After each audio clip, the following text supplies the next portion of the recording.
La puerta del establo ya estaba cerrada cuando Diego Varela entró, y por un terrible segundo pareció que él era la razón por la que había sido clausurada. Una joven estaba sentada en la paja con las rodillas apretadas contra el pecho, vistiendo únicamente una camisa rasgada y sucia que apenas le cubría los muslos. La luz del sol se colaba por las rendijas de las tablas y caía sobre sus piernas desnudas, mostrando moratones en tonos amarillos y morados que aún no habían tenido tiempo de desvanecerse. Ella se estremeció cuando la sombra de Diego se posó sobre ella, como si esperara que el próximo golpe viniera de él. Diego se quitó el sombrero despacio, con cuidado de no sobresaltarla. Primero notó el pestillo de la puerta.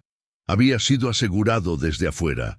Luego vio el aro de hierro empotrado en la pared y el corto trozo de cadena tirado en la paja.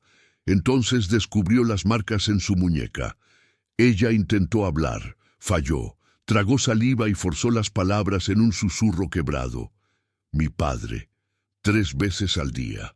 Sus ojos se desviaron hacia un poste de madera a su lado.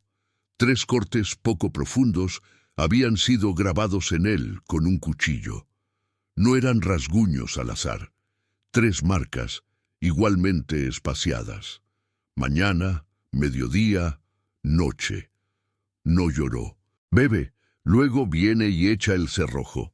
El calor dentro del establo se sentía más denso que el aire de afuera. Diego sintió que algo se movía en su pecho, que no tenía nada que ver con la rabia y todo que ver con la vergüenza. Había conocido a Félix Alcántara durante años, un pequeño comerciante de caballos con afición al aguardiente y las cartas en la taberna El Cántaro de Sevilla. Félix le había dicho que su hija era enfermiza e inestable.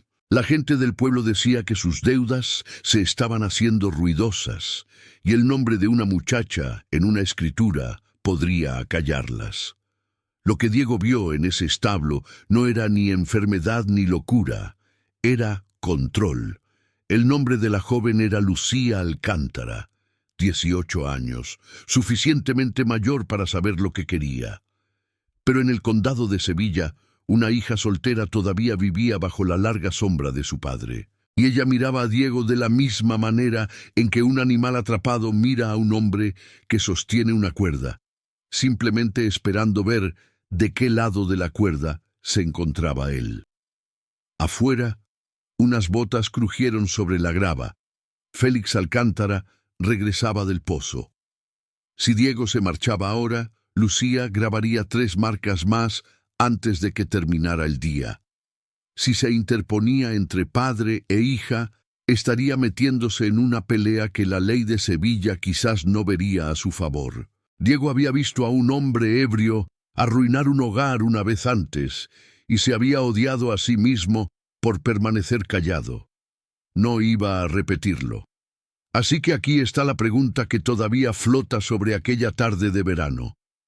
Cuando un hombre encuentra a una muchacha encerrada en un establo por su propio padre, ¿sigue la ley o la quebranta? Félix Alcántara se detuvo a 3 pasos de la puerta del establo cuando vio a Diego plantado allí. Félix dejó su cubo en el suelo y sonrió, pero la sonrisa no le llegó a los ojos.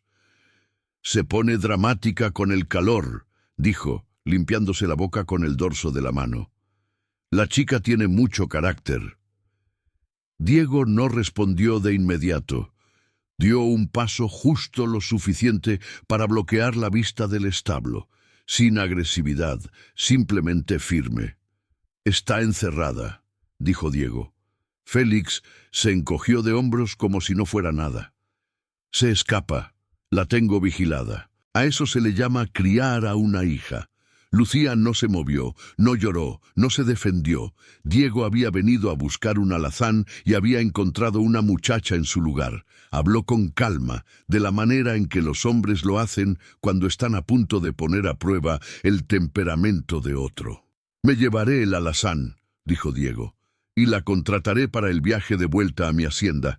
Necesito un par de manos extra. Pagaré bien». La sonrisa de Félix se tensó. «No está disponible para trabajar», Tampoco es ganado, respondió Diego. Eso fue suficiente. Félix arremetió. Sin advertencia, solo aliento a aguardiente y puños. El primer golpe alcanzó a Diego en el hombro. El segundo nunca llegó. No era rápido como un hombre joven, pero era firme. Agarró a Félix por la camisa, lo empujó contra la pared del establo y todo el lugar retumbó con el impacto. Un caballo coceó dentro de su compartimento. El polvo llenó el aire. Félix golpeó sin control. Diego lo mantuvo cerrado. Un golpe sólido en las costillas. Un empujón que mandó a Félix tropezando contra un barril de pienso. Lucía se movió entonces, no mucho, solo lo suficiente. Agarró un puñado de paja y se lo lanzó a la cara de su padre. No fue heroico, fue desesperado y fue suficiente. Diego alcanzó la llave del pestillo exterior colgada de un clavo. Abrió la puerta del establo. Félix tosió e intentó levantarse.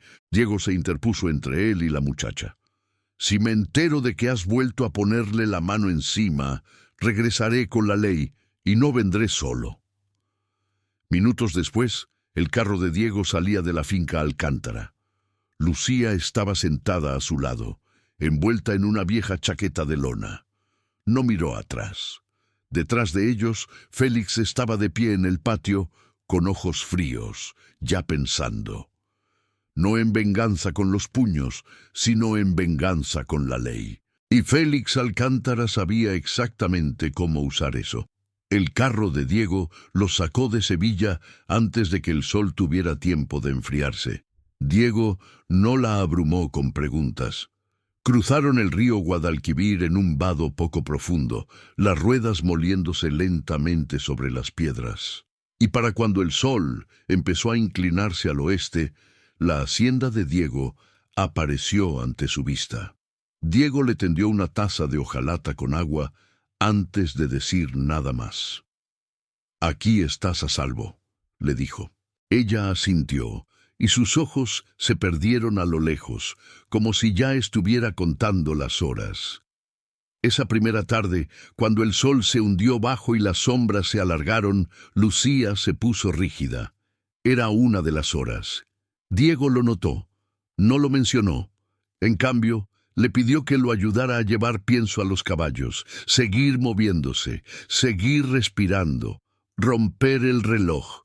Cuando el momento pasó y nadie atravesó una puerta cerrada con llave, algo pequeño se desplazó en sus hombros. No era confianza, todavía no, pero quizás una grieta en el miedo. A la mañana siguiente, Diego cabalgó hasta Sevilla y se detuvo en la oficina del alcalde. Rodrigo Castillo estaba dentro, con las botas sobre la mesa y el sombrero echado hacia atrás. Rodrigo escuchó sin interrumpir. Establo cerrado con llave, marcas en las muñecas, 3 veces al día. Rodrigo se frotó la mandíbula despacio. «¿Te has metido en algo?», dijo. «Lo sé», respondió Diego. Rodrigo se inclinó hacia adelante con voz baja. «Félix presentó una denuncia esta mañana. Dice que secuestraste a su hija y hay hombres en el cántaro que le deben favores. Ahí estaba. No un puño. Papel. Ley». Félix no los había perseguido por el camino. Había ido directamente al pueblo, directamente a la autoridad. Rodrigo no lo estaba acusando, pero tampoco estaba sonriendo. «En este condado», dijo Rodrigo con cuidado, «un padre todavía tiene peso». Diego asintió. Lo entendía. Aquí la sangre a menudo hablaba más alto que los moratones. Cuando Diego regresó a la hacienda esa tarde, encontró a Lucía de pie junto a la valla, mirando el horizonte como si esperara que el polvo se levantara en cualquier momento. Pero debía haberlo sentido en el aire, porque justo antes del atardecer dijo algo que hizo que el estómago de Diego se tensara. «Él no va a parar», susurró ella. Y a lo lejos, muy por el camino que llevaba desde Sevilla, una fina línea de polvo había comenzado a trepar hacia el cielo de verano. La línea de polvo se fue haciendo más espesa a medida que avanzaba por el camino. Lucía la vio antes de que Diego dijera una palabra. No entró en pánico. Eso era lo extraño. Simplemente se quedó quieta, como alguien que había pasado años aprendiendo que no tenía sentido huir. Diego bajó del porche y apoyó una mano en el poste de la valla. Contó 3 jinetes, Félix al frente, 2 hombres detrás de él del pueblo, ambos del tipo que pasaba más tiempo apoyado en las paredes de la taberna que trabajando cercas honestas. Ninguna insignia a la vista. Todavía no. Entraron a trote al patio. Félix desmontó de su silla con ojos brillantes y amenazadores. «Tienes algo que me pertenece», llamó. Diego no elevó la voz. «No es una silla de montar». Uno de los otros hombres escupió en el suelo. «Esto no tiene que ponerse feo», dijo, aunque ya lo estaba. Lucía salió al porche. Se quedó detrás de Diego, pero no se escondió. Eso importaba. Félix también lo vio. Por un momento, su máscara se deslizó. No rabia, control. El tipo que un hombre pierde cuando la persona que ha estado quebrando deja de doblarse.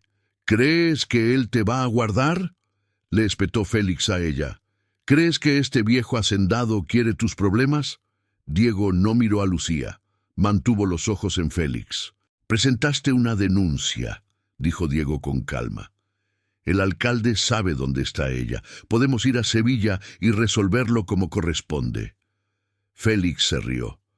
«Resolverlo aquí», dijo, y se adelantó. Ocurrió rápido, un empujón, un golpe.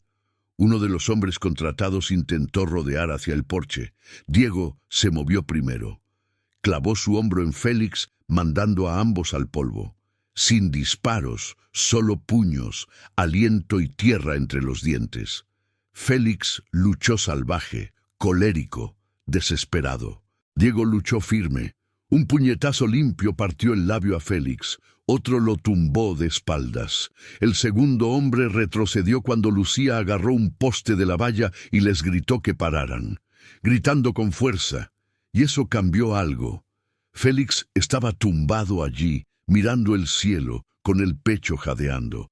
«No entiendes», murmuró con sangre en la comisura de los labios. Ella lo firmó. Diego se quedó helado. ¿Firmó qué? Los ojos de Félix se dirigieron hacia Lucía. Demasiado tarde. Una grieta en la historia. Un error. Los otros 2 jinetes intercambiaron una mirada. Ya no se trataba solo de una hija fugitiva.